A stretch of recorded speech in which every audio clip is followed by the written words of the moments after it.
नमस्कार, अपना एमपी देख रहे हैं आप और मैं हूं आपके साथ प्रशांत कटारे। बुलेटिन की शुरुआत भोपाल से आई बड़ी खबर के साथ। दरअसल बीजेपी दफ्तर में सीएम शिवराज सिंह, वीडी शर्मा और सुहास भगत के बीच बैठक हुई है और बैठक के बाद सीएम शिवराज सिंह चौहान ने संकेत दिए हैं। सीएम ने फिर जल्द कैबिनेट विस्तार के संकेत दिए हैं और ये कहा है कि जल्द विस्तार हो सकता है कैबिनेट का। वीडी शर्मा और सुहास भगत से सीएम ने मुलाकात की है, चर्चा की है। सभी नेताओं की बंद कमरे में मुलाकात हुई है। ये दूसरी मुलाकात है। कल भी इससे पहले इन तीनों के बीच चर्चा हुई थी और आज बंद कमरे में लंबी चर्चा चली है, बैठक हुई है। बारदाने जहां से भी जुट रहे हैं, हम लगातार जुटाने का प्रयास कर रहे हैं और हमारी पूरी कोशिश है कि हम अपने किसान भाइयों के पूरे गेहूं को खरीद पाएं। दिनों रात उस काम में लगे हैं। किसान भाई जारी रखें, एसएमएस करने पर जाएं। थोड़ी देर लग सकती है, लेकिन जिनका जो पात्रता है, जिनका गेहूं है, वो पूरा खरीदा जाए।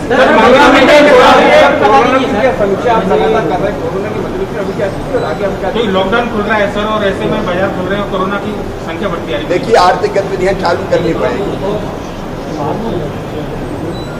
क्योंकि दुनिया में ऐसे चल नहीं सकती। एक तरफ कोरोना का भयानक संकट है, लेकिन मध्य प्रदेश में काबू में है, नियंत्रण में है। आपने देखा मध्य प्रदेश में रिकवरी की दर, ठीक होने की रेट 53% हो चुकी है। मतलब जो मजदूर आए उनमें से 53, जो पेशेंट आए उनमें से 53% ठीक होकर जा चुके हैं। कुछ पॉजिटिव आएंगे क्योंकि कई जगह हमारे प्रवासी मजदूर भाई बहन आए हैं। मैं उनको दोष नहीं देता, लेकिन उसके कारण भी संक्रमितों की संख्या बढ़ी है। और कहीं कहीं जैसे कल सांवेर में एक पारिवारिक कार्यक्रम में इंदौर से कोई पहुंचे, उनके कारण 20 इकट्ठे। तो शिवराज सिंह चौहान की आज मुलाकात हुई है, बैठक हुई है वीडी शर्मा और सुहास भगत के साथ। लेकिन इस वक्त आप सुन रहे थे शिवराज सिंह चौहान कह रहे हैं कि किसानों को किसी भी तरह की कोई परेशानी नहीं होने देंगे। किसानों के मद्देनजर जो पात्र किसान हैं उनका सभी का अनाज खरीदा जाएगा। बारदानों की व्यवस्था की जा रही है। कोरोना पर भी सीएम शिवराज सिंह चौहान ने बात रखी, कहा कि मामले लगातार बढ़ रहे हैं लेकिन रिकवरी रेट बहुत अच्छा है मध्य प्रदेश का। अब 50% से ज्यादा लोग स्वस्थ भी हो चुके हैं मध्य प्रदेश में। दूसरी तरफ ये भी जिक्र किया कि दूसरे राज्यों से जो कामगार लौट रहे हैं, मजदूर लौट रहे हैं, उनके चलते कुछ हद तक चीजें बढ़ी हैं, कोरोना के मामले बढ़े हैं। लेकिन जो महत्वपूर्ण बात है वो यही है कि जो बात यह है कि महत्वपूर्ण बैठक आज जो हुई है उसमें माना जा रहा है कि जो मुख्य मुद्दा है वो मंत्रिमंडल विस्तार ही है। मनोज हमारे साथ जुड़ गए हैं और जानकारी के साथ। मनोज, क्या कुछ इस बैठक में चर्चा हुई है? मंत्रिमंडल विस्तार को लेकर लगातार कयास लग रहे हैं, उससे जुड़ा कुछ इनपुट? जी बिल्कुल, ये बैठक काफ़ी महत्वपूर्ण मानी जा रही है क्योंकि मंत्रिमंडल विस्तार को लेकर कई कयास लगाए जा रहे हैं और करीब 15 दिनों से हलचल भी तेज है। तमाम जो दावेदार हैं वो लगातार तमाम नेताओं से मिल रहे हैं। सीएम शिवराज सिंह चौहान भी बीजेपी कार्यालय में लगातार उनका मूवमेंट है। लगातार वो प्रदेश अध्यक्ष और संगठन महामंत्री और तमाम पदाधिकारियों से चर्चा कर रहे हैं कि आखिरकार जो मंत्रिमंडल का विस्तार है उस मंत्रिमंडल में किन किन नेताओं को लेना है, क्योंकि अभी बीजेपी खेमे के कई ऐसे दिग्गज विधायक हैं, तमाम नेता हैं, उनको मंत्रिमंडल में शामिल करना है। इसके अलावा सिंधिया खेमे के भी कई ऐसे बड़े नेता हैं जिनको मंत्रिमंडल में लेना बीजेपी के लिए जरूरी है। तो इसी को लेके आज बैठक हुई थी और बंद कमरे में सुहास भगत और इसके साथ प्रदेश अध्यक्ष वीडी शर्मा इस बैठक में मौजूद थे और तमाम मुद्दों पर चर्चा की। लेकिन बताया जा रहा है कि मंत्रिमंडल विस्तार को लेकर भी चर्चा हुई थी और काफ़ी अहम चर्चा ये मानी जा रही है। और जब सीएम शिवराज सिंह चौहान से जब ये पूछा गया मंत्रिमंडल विस्तार के बारे में तो उन्होंने एक तरीके से संकेत दिए हैं और ये साफ भी कर दिया है कि 31 तारीख से पहले जो है मध्य प्रदेश में मंत्रिमंडल का विस्तार हो जाएगा। तमाम जो चेहरे हैं जिनको लेकर चर्चा है वो मंत्री बनेंगे और तमाम जो लगातार रसाकसी चल रही है वे भी शांत हो जाएगी। तो इसी को लेके मंथन किया गया और तमाम दूसरे मुद्दे भी प्रशांत इस बैठक में उठाए गए। किस तरीके की रणनीति आगे बीजेपी की रहने वाली है उसको लेकर भी चर्चा हुई। बिल्कुल मनोज, न केवल मंत्रिमंडल विस्तार अपने आप में चर्चा का विषय है बल्कि बाई इलेक्शन में भी जाना सीटों पर उपचुनाव भी होना है, उसके मद्देनजर भी, और स्वाभाविक है कि कुछ नामों पर एक राय बनने में थोड़ा वक्त जरूर लग रहा होगा। शुक्रिया मनोज आपका इस पूरी जानकारी के लिए। अगली खबर भोपाल से है। मदद या कोरोना को न्योता, ये सवाल बना हुआ है। इन तस्वीरों को देखेंगे आप तो जरूर आपके मन में भी यही सवाल उठेगा। दरअसल सोशल डिस्टेंसिंग की धज्जियां उड़ती हुई नजर आई उस वक्त जब पूर्व सीएम दिग्विजय सिंह बैरागढ़ पहुंचे, लोगों को खाने के पैकेट और सामान वो बांट रहे थे। उसी दौरान ये तस्वीरें भी सामने आई। सामान लेने के लिए लोगों की भीड़ उमड़ी। सोशल डिस्टेंसिंग का कोई भी पालन यहां पर नहीं किया गया। कोरोना से सवाल है कि क्या ऐसे ही जंग जीतेंगे। दरअसल पंडित जवाहरलाल नेहरू की पुण्यतिथि है आज और इसी खास मौके पर यह आयोजन किया गया था। इस दौरान दिग्विजय सिंह, पीसी शर्मा भी मौजूद थे, लेकिन सोशल डिस्टेंसिंग का किस हद तक पालन हुआ ये तस्वीरें देखकर आप अंदाजा लगा सकते हैं। जितेंद्र शर्मा हमारे साथ जुड़ गए थे। जितेंद्र, जब आयोजन या इस मौके पर दिग्विजय सिंह पहुंचे थे, सामान और खाना बांटने के लिए पहुंचे थे, तब सोशल डिस्टेंसिंग का पालन क्यों नहीं किया गया, या फिर क्या कांग्रेस कार्यकर्ता या समर्थक मौजूद नहीं थे जो लोगों को सोशल डिस्टेंसिंग मेंटेन कराते? देखिए प्रशांत, अगर बात करें तो यहाँ पर प्रशासन की दोहरी नीति सामने आती है। जब कोई आम साधारण व्यक्ति किसी तरह से उल्लंघन करता है तो उस पर कार्रवाई कर दी जाती है, मगर जब कोई जनप्रतिनिधि या नेता इस तरह से भीड़ इकट्ठी कर लोगों को राशन बांटते हैं तो उस पर कोई कार्रवाई नहीं की जाती। हालांकि ऐसे लोगों पर, ऐसे नेताओं पर प्रशासन को सख्ती या कार्रवाई करना चाहिए, क्योंकि अपने वोट बैंक के चक्कर में लोगों में कोरोना का स्प्रेड कर रहे हैं, लोगों कोरोना को बढ़ावा दे रहे हैं। तो कहीं ना कहीं इनकी सबसे बड़ी जिम्मेदारी बनती है कि यही सारे नियमों का पालन करवाएं, क्योंकि राशन ये बांट रहे हैं, ना कि प्रशासन ने इनसे गुहार की है राशन बांटने की। तो ये अपने वोट बैंक के लिए लोगों को कोरोना की तरफ आमंत्रित कर रहे हैं। तो कहीं ना कहीं ऐसे नेताओं पर कार्रवाई होना चाहिए जो भीड़ को इकट्ठा कर राशन तो बांट रहे हैं, मगर कहीं ना कहीं कोरोना भी बांटते हुए नजर आ रहे हैं।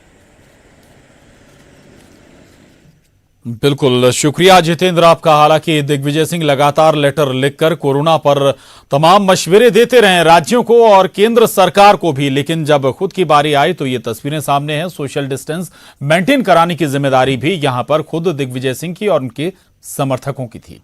अगली खबर का रुख करें। खबर भोपाल से। कमलनाथ ने सीएम आवास खाली कर दिया है। सीएम हाउस के पास आवंटित बंगले में शिफ्ट हो गए हैं पूर्व मुख्यमंत्री कमलनाथ, और आपको बता दें कि मुख्यमंत्री आवास में जल्द शिफ्ट हो जाएंगे अब शिवराज सिंह चौहान।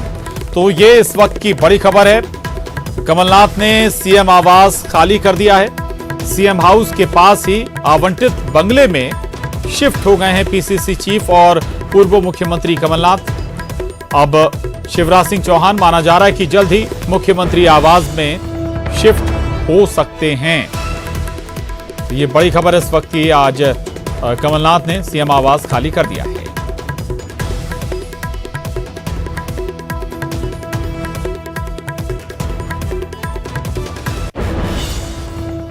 और एक और बड़ी खबर, पीसीसी चीफ कमलनाथ ने बीजेपी सरकार पर निशाना साधा है। किसान कर्ज माफी पर बीजेपी पर झूठ फैलाने का आरोप लगाया है। उन्होंने कहा कि मुझे लगा था कि ये लोग सुधर गए, लेकिन बीजेपी आदत से मजबूर है। कांग्रेस हर जांच के लिए तैयार है। और सिंधिया के पाला बदलने पर भी कमलनाथ का कहना है कि जनता उन्हें जवाब देगी। तो पीसीसी चीफ कमलनाथ ने बीजेपी पर निशाना साधा है। निशाना साधते हुए उन्होंने कई मसलों पर बीजेपी को घेरा है। किसान कर्ज माफी पर बीजेपी पर झूठ फैलाने का आरोप भी कमलनाथ ने लगाया है। उन्होंने कहा है कि मुझे लगा था कि ये लोग सुधर गए, लेकिन बीजेपी आदत से मजबूर है। कांग्रेस हर जांच के लिए तैयार है। कोई भी जांच करें अच्छा है।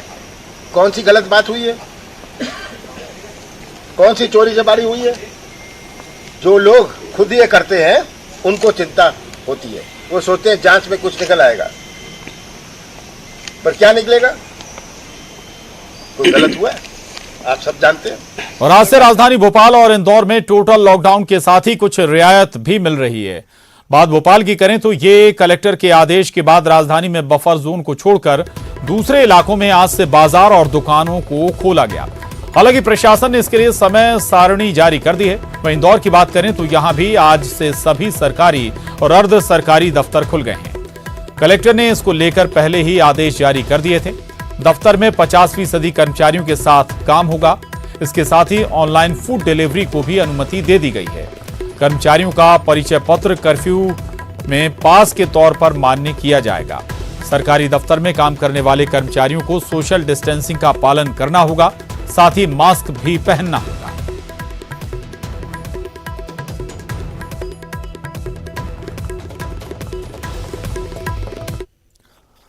तो कोरोना का हॉटस्पॉट बने इंदौर में आज से सभी सरकारी, अर्ध सरकारी और निगम के कार्यालय खुल गए हैं। ये ऑफिस लॉकडाउन के चलते पिछले 2 महीने से बंद थे। इसके साथ ही ऑनलाइन फूड डिलीवरी कंपनियों को भी फूड डिलीवरी करने की अनुमति दे दी गई है। वहीं चौइथराम मंडी में किसानों की आलू, प्याज और लहसुन की खरीदी बिक्री भी शुरू कर दी गई है। कलेक्टर के आदेश में सरकारी ऑफिसों में 50% कर्मचारियों और 100% अधिकारियों की मौजूदगी की बात कही गई थी, लेकिन ऑफिसों में बहुत कम कर्मचारियों और अधिकारियों की मौजूदगी देखी गई। इंदौर के कलेक्टर ऑफिस के बाहर बड़ी संख्या में लोग खड़े दिखाई दिए। कलेक्टर ऑफिस का जायजा लिया हमारे संवाददाता अरुण त्रिवेदी ने। इंदौर में कोरोना के संक्रमण के बीच आज से सभी सरकारी, अर्ध सरकारी और निगम के ऑफिस खुल गए हैं। हालांकि यहां पर 50% कर्मचारियों की उपस्थिति अनिवार्य की गई है। साथ ही कर्मचारियों को मास्क लगाना होगा, सोशल डिस्टेंसिंग का पालन करना होगा और सैनिटाइजर का उपयोग करना होगा। इस तरह के आदेश यहाँ पर दिए गए हैं। लेकिन जो इंदौर का एक कलेक्ट्रेट ऑफिस है, जो अभी इसको 10:30 बजे ये खुल जाता है, लेकिन अभी तक यहाँ पे ना तो कलेक्टर पहुंचे हैं, ना ही कोई ज़्यादा अधिकारी पहुंचे हैं। लेकिन जो लोग हैं वो यहाँ पर पहुंचे हुए हैं। बड़ी संख्या में आप देख सकते हैं जो लोग हैं अपने कामों को लेकर यहाँ पहुंच गए हैं। लेकिन अंदर सिर्फ उन लोगों को ही जाने दिया जा रहा है जिनको अति आवश्यक काम है। आप देख सकते हैं यहाँ पे कड़ी सुरक्षा व्यवस्था यहाँ पर की गई, पुलिस यहाँ पर तैनात है और ये जो लोग हैं अपने काम को लेकर यहाँ पर पहुंचे हुए हैं। जी बताइए, आप किस लिए आए यहाँ पे? मजदूर कार्ड बनवाने के लिए आए। किसका इंतजार कर रहे हैं? साहब का इंतजार कर रहे हैं। कब से इंतजार कर रहे हैं? आधा घंटा हो गया था। अच्छा, आप किस लिए आए? मजदूर पास बनाने। इससे क्या होगा? मजदूरी करने जाएगी, जहाँ ठेकेदार के करने काम करने जाएगी तो मजदूर पास तो लगेगा ना। आपको क्या काम था? हमको राशन कार्ड के लिए बनवाना था। राशन कार्ड पुराना था, वो बंद हो गया। अब राशन दे नहीं रहे हैं तो ये लेके आए। झाड़ू पोछा की डायरी भी कोई काम नहीं हुआ इससे। कमरे में कागज भी जमा कर दिए, फिर भी स्लिप नहीं आ रही तो राशन नहीं दे रहे। तो किससे मिलने के लिए होगा? हम लोग हैं यहाँ जो भी हैं। तो अभी नहीं आए साहब? अभी नहीं आए, मना कर रहे हैं। कब से आप लोग खड़े हैं? करीब आधा पौन घंटा हो गया। तो ये लोग कभी 1 घंटे से करीब यहाँ पर खड़े हुए हैं, लेकिन अधिकारी यहाँ पर अभी नहीं पहुँचे हैं। 11:30 का वक्त यहाँ पर हो चुका है, लेकिन अधिकारियों का इंतजार यहाँ पर किया जा रहा है। हालांकि अब इंदौर को धीरे धीरे खोलने की तैयारी की जा रही है। सबसे पहले सरकारी ऑफिस खोल दिए गए हैं, लेकिन अभी भी कई निजी जो ऑफिस हैं वो नहीं खुले हैं। अब धीरे धीरे उनको भी खोला जाएगा और इनमें जो काम है वो सुचारू रूप से शुरू हो जाएगा और इंदौर भी अब धीरे धीरे पटरी पर लौट आएगा, क्योंकि मध्य प्रदेश की आर्थिक राजधानी है और ऐसे में इसको ज़्यादा दिनों तक बंद करना काफ़ी मुश्किल साबित हो रहा था। कैमरामैन संजय बुगा के साथ अरुण त्रिवेदी, न्यूज़ 18 इंदौर। तो इंदौर में सरकारी और अर्ध सरकारी दफ्तर खोल दिए गए हैं। 50% स्टाफ को पहुंचना होगा और 100% जो अधिकारी हैं उन्हें दफ्तरों में पहुंचना होगा, ताकि जो प्रशासनिक काम है उन्हें रफ्तार मिल सके। बहरहाल वक्त एक छोटे से ब्रेक का है, फौरन लौटें। और अब खबर रतलाम से, जहां श्रमिक स्पेशल ट्रेन में प्रसव हुआ है। सूरत से प्रतापगढ़ जा रही थी ट्रेन में ही प्रसूता ने बेटे को जन्म दिया। महिला को रतलाम स्टेशन पर मदद पहुंचाई गई। MCH यूनिट में महिला और बच्चा इस वक्त भर्ती कराए गए हैं। RFH और मेडिकल स्टाफ ने मदद की है। तो ये खबर रतलाम से है।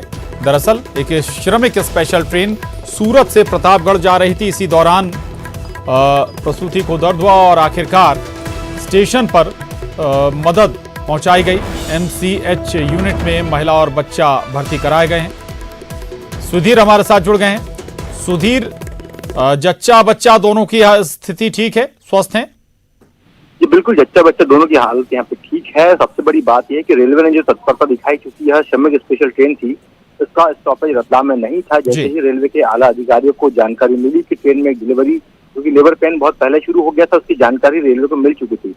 तो रेलवे के अधिकारियों ने तय किया कि ट्रेन को रतलाम रोका जाएगा और महिला की डिलीवरी रतलाम में ही करवाई जाएगी। लेकिन इसके पहले ही मेघनगर के पास में महिला की डिलीवरी हो गई और जैसे ही ट्रेन रतलाम पहुंची, उसी समय RPF, मेडिकल स्टाफ और रेलवे का जो लोकल स्टाफ था उनने इस महिला को तत्काल जो है रतलाम के चाइल्ड एंड केयर यूनिट में एडमिट करवाया, जहां दोनों की हालत अभी आउट ऑफ डेंजर है, दोनों अभी स्वस्थ है। जी बिल्कुल, कैसे कोऑर्डिनेट हुआ ये पूरा जानकारी, कैसे इंफॉर्मेशन पहुंची आरपीएफ तक? और दूसरी बात ये कि ट्रेन के अंदर डिलीवरी हुई है, वहां पर स्वाभाविक है कि व्यवस्थाएं नहीं होंगी, श्रमिक स्पेशल ट्रेन थी ये, वहां क्या जानकारी, कैसे चीजें सामान्य रही? देखिए, जब लेबर पेन शुरू हुआ था महिला को, उसके बाद ही जो डिब्बे में जो तैनात लोग थे, जो मौजूद लोग थे, उन्होंने रेलवे के जो दूसरा स्टाफ उनको जानकारी दी थी, जिसके बाद कोऑर्डिनेट किया गया रतलाम और रेल मंडल के आला अधिकारियों से। तो रेलवे के अधिकारियों ने जब उन्हें लगा कि समय है रतलाम में ट्रेन पहुंचने के लिए, तो रतलाम ट्रेन में स्टॉपेज किया गया। मेडिकल स्टाफ को, आरपीएफ को, दूसरी जो उपकरण लगते हैं, जो लोग लगते हैं, जो टीम लगती है, उन्हें पहले ही स्टेशन पर पहुंचा दिया गया था। लेकिन नियति को कुछ और मंजूर था और मेघनगर के पहले ही उसने महिला की डिलीवरी हो गई। बताया जाता है कि आसपास के जो लोग थे उन्होंने चादर लगा के, और लेकिन अच्छी बात यही है कि जच्चा और बच्चा, नवजात और मां दोनों स्वस्थ हैं। शुक्रिया सुधीर आपका इस जानकारी के लिए। अगली खबर सिवनी से है, जहां नागपुर बाईपास पर हादसा हो गया। पुलिया से एक ट्रक नीचे जा गिरा और ट्रक के अंदर करीब काफी देर तक 2 लोग फंसे रहे। ड्राइवर ने डायल 100 को कॉल कर मदद मांगी। डायल 100 ने दोनों को सुरक्षित बाहर निकाल लिया और अब घायलों को अस्पताल में भर्ती कराया गया है, जहां उनका इलाज चल रहा है। बताया जा रहा है कि ड्राइवर है उसे झपकी आई है, ऐसी आशंकाएं जाहिर की जा रही हैं, जिसके चलते ये हादसा पेश आया है।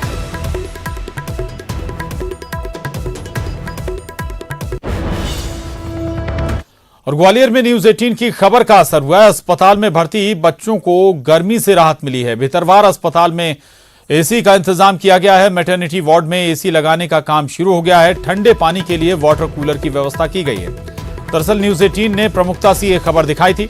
गर्मी की वजह से बच्चों की तबीयत खराब हुई थी और खबर को प्रमुखता से न्यूज 18 ने उठाया था। अस्पताल में कूलर का इंतजाम नहीं था और इसी के बाद आखिरकार अब न्यूज 18 की खबर का असर हुआ है। अस्पताल में बच्चों को राहत मिलती हुई नजर आ रही है। भितरवार अस्पताल में एसी का इंतजाम किया गया है। मैटरनिटी वार्ड में एसी लगाने का काम शुरू भी हो गया है। वहीं ठंडे पानी के लिए भी वाटर कूलर की व्यवस्था की जा रही है। सुशील हमारे साथ जुड़ गए हैं। सुशील, न्यूज 18 की खबर का असर? जी प्रशांत, देखिए कल न्यूज 18 में जिस तरह से भीतरवार के सरकारी अस्पताल के मैटरनिटी वार्ड का मामला उठाया था, उस खबर का असर हुआ है और आज सरकारी अस्पताल के मैटरनिटी वार्ड में 2 एसी लगाए जा चुके हैं। इसके अलावा वहां जो 4 कमरे हैं, चारों कमरों में एक ठंडे पानी के लिए वाटर कूलर लगाए गए हैं। इसके अलावा जो पानी के कूलर है वो भी इन कमरों में इंतजाम किए गए हैं। तो कहीं ना कहीं अब न्यूज 18 की खबर का बड़ा असर हुआ है और यहाँ जो भर्ती 8 नवजात बच्चे हैं उनको भी आज राहत मिली है, क्योंकि 46 डिग्री तापमान में टूटी हुई खिड़कियां और एक मात्र पंखे के सहारे गर्म हवा में उन बच्चों का हाल खराब था। परसों उनकी तबीयत भी बिगड़ गई थी। इस मसले को लगातार हमने प्रमुखता से उठाया और इस पर संज्ञान लेते हुए जो है आज प्रशासन ने यहाँ पुख्ता इंतजाम कर दिए। शाम तक सभी इंतजाम यहाँ पूरे हो जाएंगे। बिल्कुल, शाम तक ये सारे इंतजाम पूरे हो जाएंगे। बेसी और कूलर का, वाटर कूलर का भी इंतजाम कर दिया गया है। शुक्रिया आपका इस पूरी जानकारी के लिए सुशील। एक और बड़ी खबर, हाई कोर्ट में कोरोना को लेकर दायर याचिकाओं पर सुनवाई। सरकार ने पेश किया कोरोना से जुड़ा लेखा जोखा। सूबे में 24 मई तक 1,34,000 से ज्यादा टेस्ट किए जा चुके हैं। वहीं 47 जिलों में 21 दिन में सिर्फ 1 पॉजिटिव केस मिला है। 25 जिलों में 10 से भी कम एक्टिव केस सामने आए। प्रदेश में करीब 42,000 से ज्यादा लोग होम क्वारंटाइन हैं। 1 लाख से ज्यादा हाई रिस्क केस हैं। ये जानकारी सरकार ने हाई कोर्ट में रखी है। बता दें, मध्य प्रदेश हाई कोर्ट में कई याचिकाएं कोरोना पर दायर की गई थीं और इन याचिकाओं पर एक साथ सुनवाई करते हुए जब सरकार का पक्ष रखा गया तो सरकार ने कोरोना से जुड़ा हुआ पूरा लेखा जोखा आज कोर्ट के सामने रखा है। बताया कि सूबे में 24 मई तक 1,34,000 से ज्यादा टेस्ट किए गए।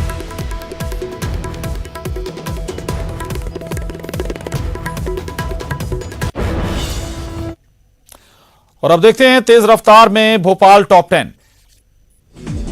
भोपाल में सीएम शिवराज सिंह चौहान ने बीजेपी प्रदेश अध्यक्ष वीडी शर्मा और सुहास भगत से मुलाकात की। बैठक के बाद सीएम शिवराज सिंह चौहान ने जल्द कैबिनेट विस्तार के संकेत दिए। भोपाल में लॉकडाउन में छूट दी जा रही है। आज से बफर जोन छोड़ कई इलाकों में बाजार खोल दिए गए हैं। एमपी में राजभवन तक पहुंचा कोरोना। परिसर में रहने वाले 6 लोग कोरोना पॉजिटिव पाए गए। राजभवन परिसर में काम करने वाला कर्मचारी और उसका परिवार भी पॉजिटिव पाया गया। एमपी में कोरोना के मामलों की संख्या 7200 के पार हो गई है। कोरोना के 104 नए मरीज मिले हैं और अब तक 3900 से ज्यादा लोग रिकवर हो चुके हैं। पीसीसी चीफ कमलनाथ ने बीजेपी पर निशाना साधा। कमलनाथ ने किसान कर्ज माफी पर झूठ फैलाने का आरोप लगाया है। ज्योतिरादित्य सिंधिया के पाला बदलने पर कमलनाथ ने कहा कि जनता जवाब देगी। भोपाल में पंडित नेहरू की पुण्यतिथि के मौके पर पूर्व सीएम दिग्विजय सिंह ने बैरागढ़ में लोगों के बीच खाने के पैकेट और सामान बांटे। इस दौरान यहां सोशल डिस्टेंसिंग की धज्जियां उड़ी। सामान लेने के लिए लोगों की भीड़ उमड़ पड़ी। पूर्व सीएम कमलनाथ ने सीएम हाउस खाली कर दिया है। कमलनाथ सीएम हाउस के पास आवंटित बंगले में शिफ्ट हो गए हैं। सीएम शिवराज सिंह चौहान जल्द मुख्यमंत्री आवास में शिफ्ट होंगे। लॉकडाउन के दौरान भोपाल में अपराधी खुद को सैनिटाइजेशन टीम का सदस्य बताकर घरों में घुस रहे हैं। पुलिस ने इसे लेकर एडवाइजरी जारी की है और लोगों से ऐसे किसी भी शख्स को घर में ना आने देने को कहा है। भोपाल के निशातपुरा थाना इलाके में पटाखा दुकान में आग लग गई। आग की चपेट में आई कई गाड़ियां। फायर ब्रिगेड ने आग पर काबू पाया। नौतपा में गर्मी का सितम जारी है। भोपाल में पारा 40 डिग्री सेल्सियस के पार जा पहुंचा है।